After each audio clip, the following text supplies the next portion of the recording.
کرنی ہے۔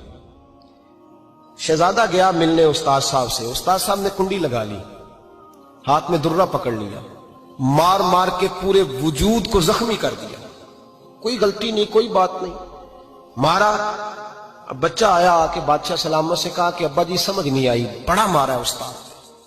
تو سیانے تھے نا بادشاہ، یہاں تو قاری صاحب روز کٹہرے میں کھڑے ہوتے ہیں، مولوی صاحب آپ نے میرے بچے کو کیوں مارا ہے؟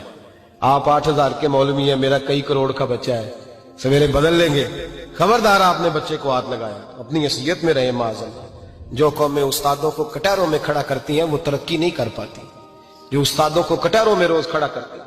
کہا ابا جی بڑا مارا ہے، تو والد بڑے سمجھدار تھے، کہنے لگے بیٹا استاد باپ ہوتا ہے، وہ زیادتی نہیں کرتا، کوئی بات ہوگی میں تیرے استاد کو کٹہرے میں نہیں بلاؤں گا۔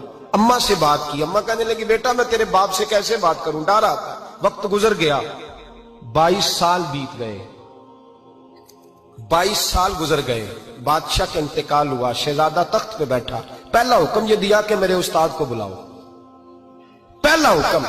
استاد جی بوڑھے ہو گئے تھے، چھڑی کے اوپر ٹیک لگا کے آئے اور بھمیں سفید ہو کے جھک گئی تھیں، یوں آنکھ کھول کے بڑی مشکل سے دیکھا، کہنے لگے شہزادے حکم ہو۔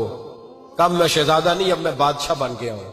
استاد جی 22 سال بیت گئے، آپ نے مارا تھا، پر وہ درد چونکہ زیادتی کی تھی، میرا قصور کوئی نہیں تھا، تو نہ میری روح سے درد گیا ہے نہ میرے جسم سے گیا ہے، میں بے اختیار تھا، پوچھ نہیں سکتا تھا، آج با اختیار ہوا ہوں۔ سب سے پہلے پہلا حکم آپ کو دیا، بلایا ہے، بتائے کیوں مارا تھا، کیوں مجھے مارا تھا، میری زیادتی بتائے۔ تو استاد، بوڑھے استاد کی آنکھیں آنسوں سے بھر گئیں، کہنے لگے بیٹے بس آج کے دن کے لیے مارا تھا، یہ جو دن آ گیا نا میری زندگی میں اس لیے مارا تھا، یہ میں چاہتا تھا میری زندگی میں وقت ہے آج کے، بس میری مراد پوری ہو گئی۔ کہا صاحب کس لیے، مجھے بھی سمجھائے۔ آپ فرمانے لگے کتنی دیر ہو گئی تجھے مار کھائے ہوئے، کتنا زمانہ بیت گیا؟ کہنے لگا 22 سال۔ فرمایا زخم بھولے تو نہیں، درد ختم تو نہیں ہوئی، تمہیں بات 1 منٹ کے لیے بھی تمہارے حافظے سے محو تو نہیں ہوئی؟ کہا استاد جی روز رات کو یاد آتی، روز خیال آتا تھا۔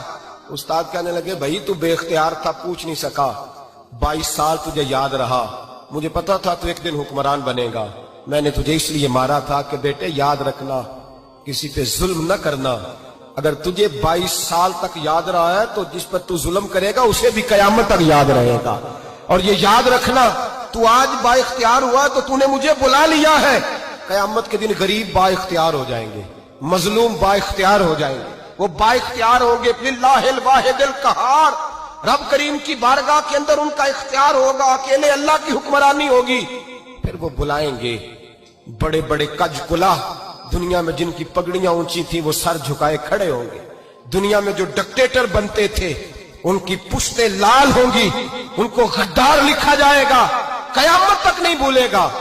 ظلم کرنا تو سوچ سمجھ کے کرنا، اتنا کرنا جتنا تم سہ سکتے ہو، اتنی زیادتی کرنا جتنی قیامت میں تم برداشت کر سکتے ہو۔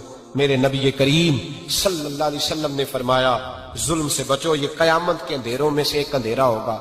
زندگی میں زیادتی نہ کریں، اگر تھوڑی دیر کے لیے کوئی چیز برداشت کر جائیں گے تو وہ فائدہ دے جائے گی، کچھ دیر کے لیے اگر سہ جائیں گے تو نفع مل جائے گا، سہنے کی کوشش